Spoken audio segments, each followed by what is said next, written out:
Hey folks, isang mabilisang kwento. Let me tour you sa highest Arabica Cafe sa Bangkok sa Empire Tower.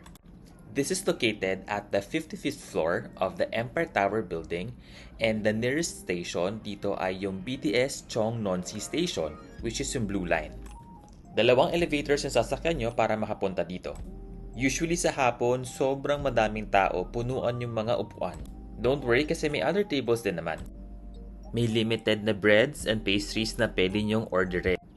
Huwag kayong mag-alala kasi iniinit naman nila yung bread para warm.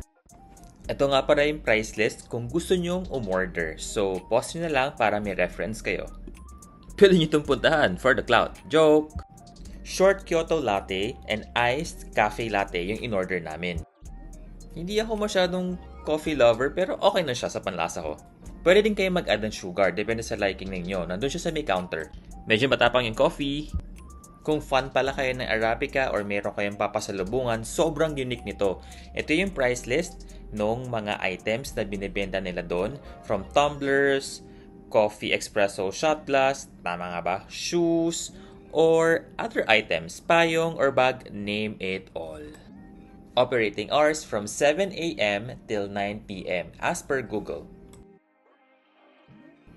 Enjoying the best view of Bangkok City while sipping your coffee. Don't forget to follow, like, and share this video for more travel tips. Actually, pwede din kayo dito mag-pictorial, basta unahan lang talaga sa upuan. Marami nagpapapicture dito dahil nga sa Mahanakon Tower na yan. I hope nakatulong tong video na to para sa next travel nyo sa Bangkok. Bye! Ingat!